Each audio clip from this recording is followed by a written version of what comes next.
Hello and welcome to the Pirates podcast, to be named later, here on the DK Pittsburgh Sports Podcasting Network. We're giving this another try after a false start to get going. He is Eddie Provident. I am Alex Stumpf. Eddie, welcome back to the show.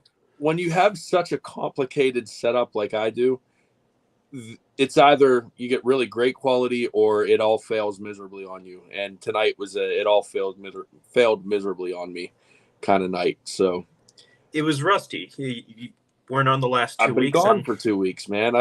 You tried to replace me with Justice, and then you tried to replace me with Jared. I mean, yeah, I don't blame you. I'm easily replaceable, but who said that? My wife. Not the person you want to hear from. Great. Someone who's not easily replaceable in Pirates history. We're just diving headfirst into this. Look episode. at that. Hey, that's professional type stuff, though, man.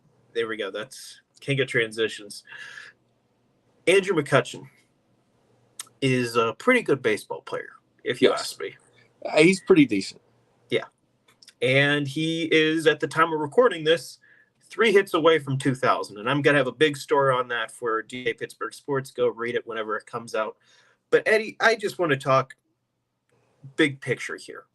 Okay. As two people who have been fortunate enough to watch Andrew McCutchen's whole career, weren't journalists for the whole time. Like, I was in high school whenever he got his call up to the major leagues. This is someone who has an undeniable impact long-term on this Pirates organization. So I ask you, where does this guy rank all time? Because if, like, the top 2 or 3 are pretty non-negotiable. Right. It's Clemente, it's Wagner, it's Stargell. Is he in that top 5? Kevin Young in there. Yeah, close. But is he on the Mount Rushmore? Is he top 5? Is he top 10? Where is he? See, I like that question better. Is he on the Mount Rushmore? Is he the 4th guy?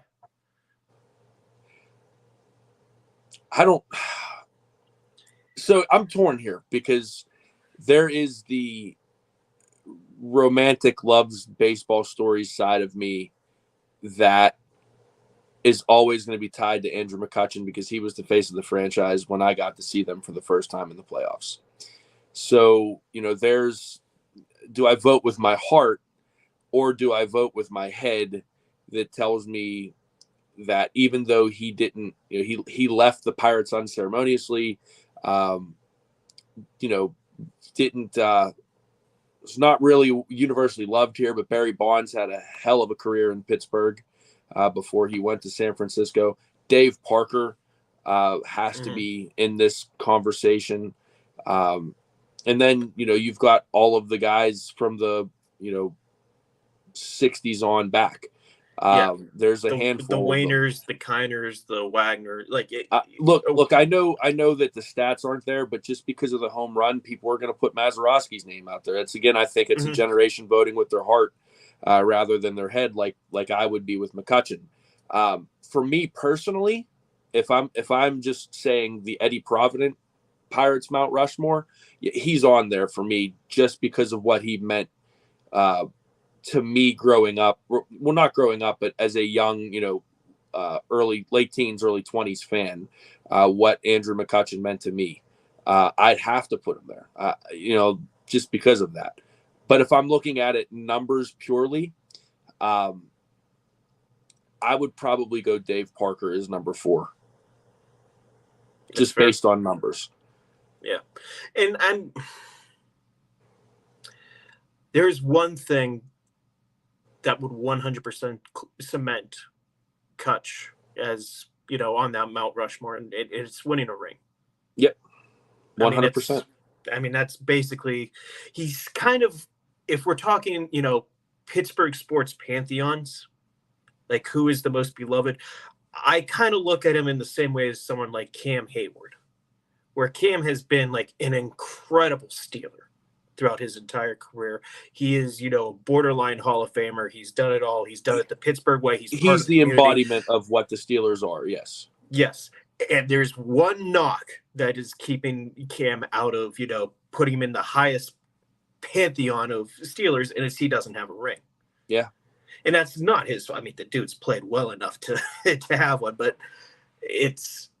that's the one thing holding Cutch back from this discussion. So if I was to make the Mount Rushmore, like there's no negotiation. Clemente, Wagner, Stargell, probably in that order as the top three. Yeah. And then is it Wayner? Is it Archie Vaughn? There's a couple guys that it could be.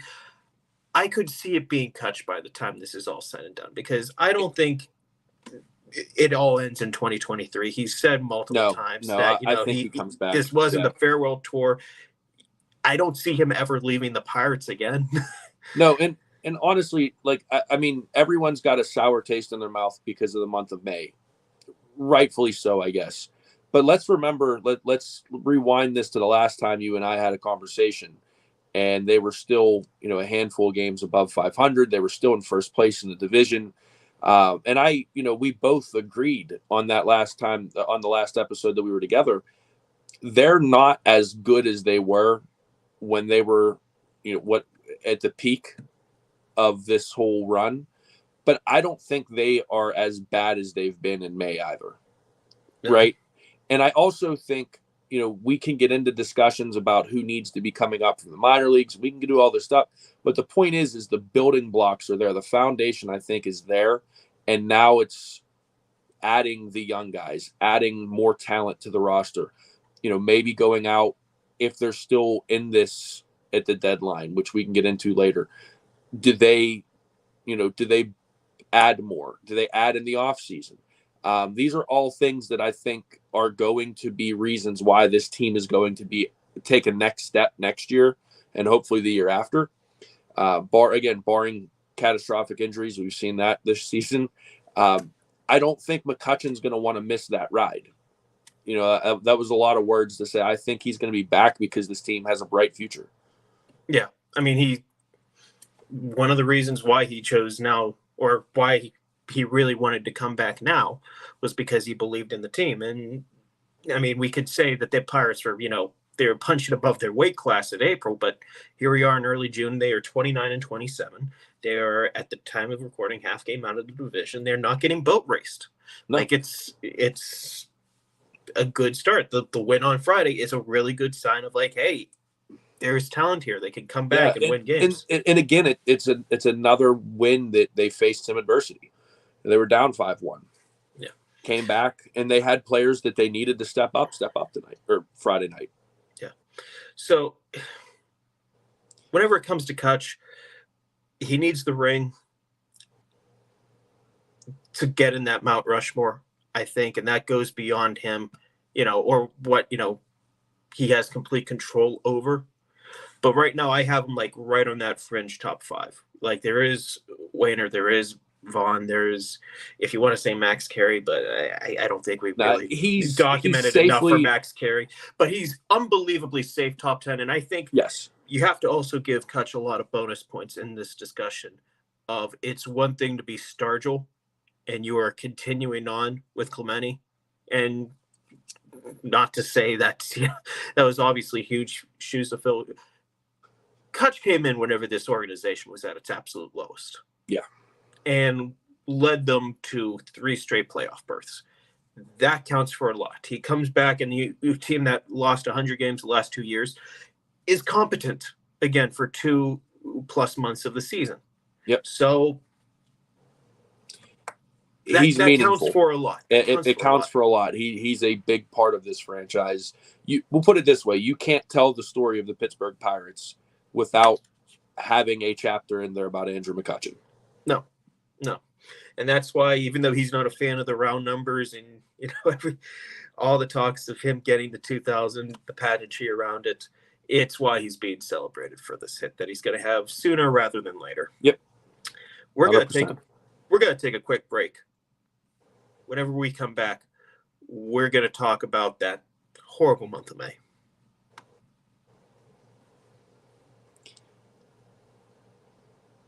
Alex, do we have to talk about the month of May? Yeah, we do got to talk about the month of May. Like that was, it's sometimes hard to remind yourself, or at least it was for me, whenever I saw that team dip below 500 for a night. Like this team entered the month with the best record in the National League and almost exited it with a losing record. Like, that was one of the worst months in the franchise's history in terms of winning percentage. They're kind of lucky that the NL Central, no one seems to like really have their act together. Not that you should really be looking at the standings this early in the season, but it is what it is. It helps. It helps. It helps to make your point whenever you can punctuate it with they're a half game out of first place. Yeah. So they're tied in the loss column. That makes it a lot easier. But we've talked about how in April they played better than they actually were. I think everyone knew it. Nobody expected this team to be the best team in the National League the whole season and go on to win 110 games or whatever they were on pace for. And they're better than what we saw in May. Like, they're somewhere in the middle. And my question, Eddie, is this middle Pirates, are they actually going to be in the middle, or are they going to be closer to one side or the other? And what is this team? Is this team good? Are they bad? Are they okay? Are they 500? Are they just above or below? Are they going to the World Series? Or are they getting the number 1 draft pick next year? Because we have seen going on now 2 months where we could believe any part of it. I think what we have seen from this baseball team, all I can say is strap in for the rest of the season, because I don't think this is a situation where they end up a 500 baseball team and they find even water.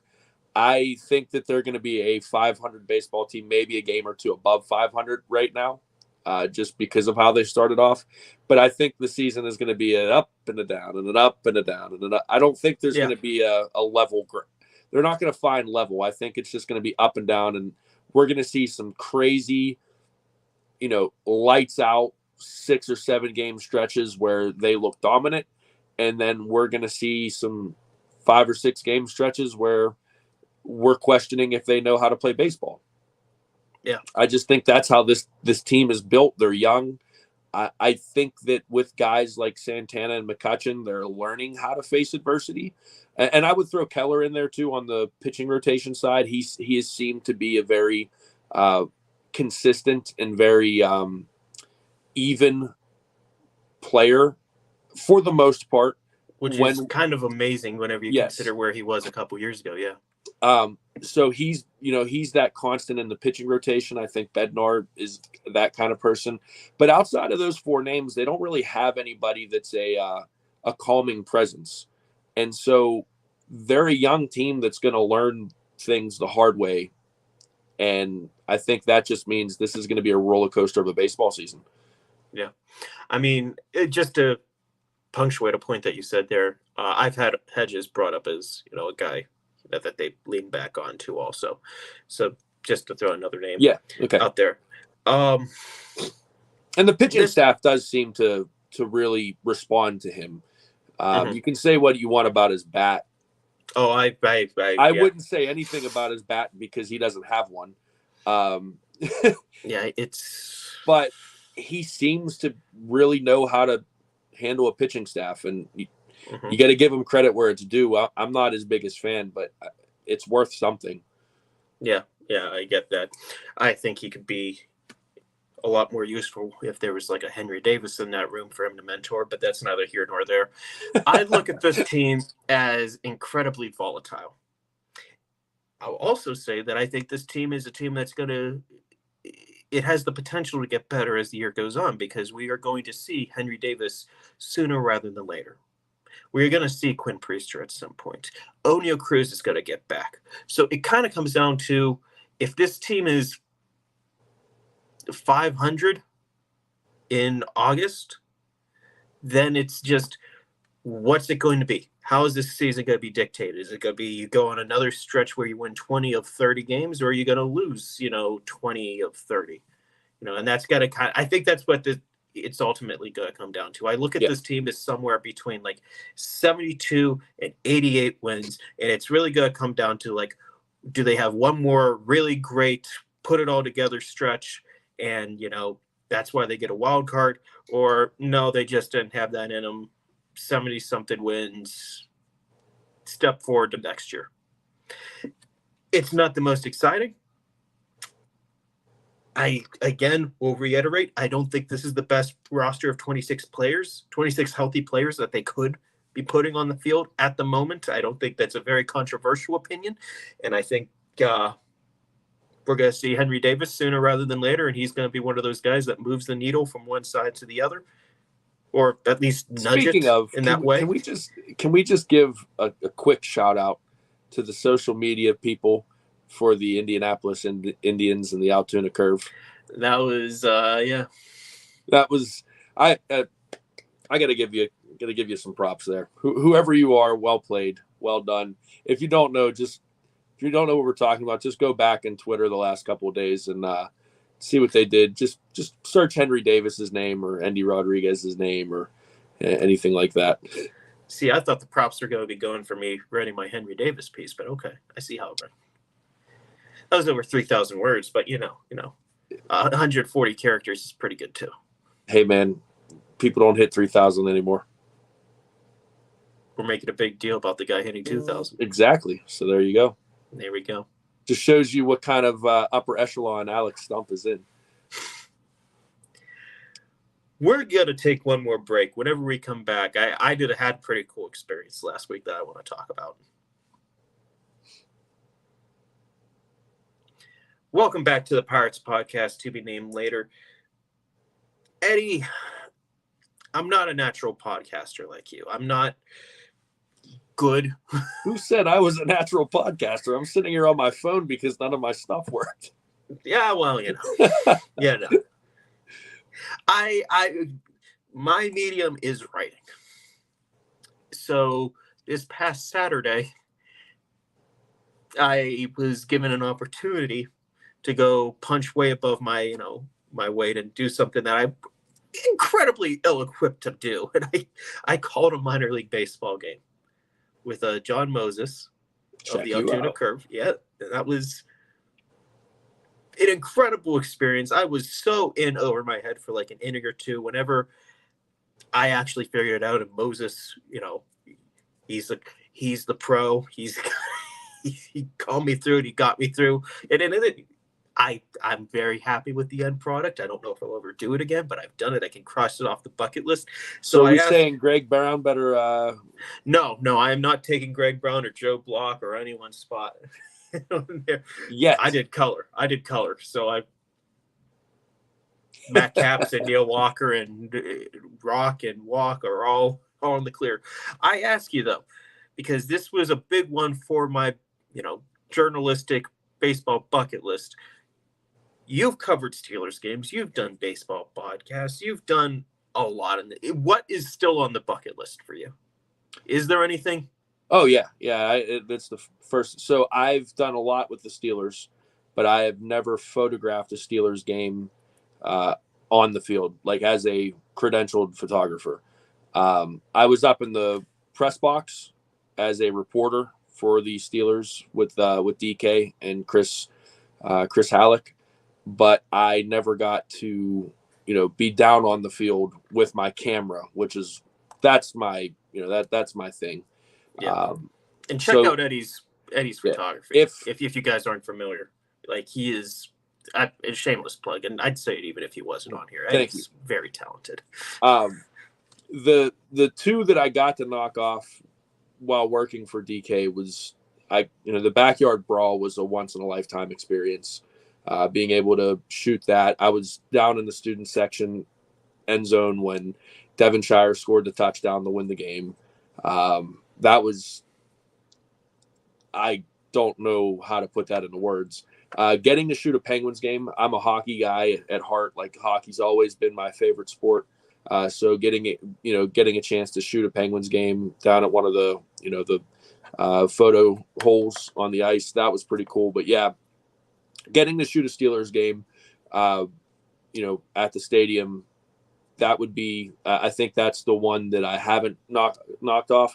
And I would say this, Pirates too, Pirates or Steelers. I think both of them. Mm-hmm. I've been closer to the Steelers because of practices and everything. I haven't really had a chance to get in with the Pirates yet. But yeah, those two would be the big ones. Getting a regular season game with the Pirates or Steelers as a photographer would be absolutely bucket list material for me.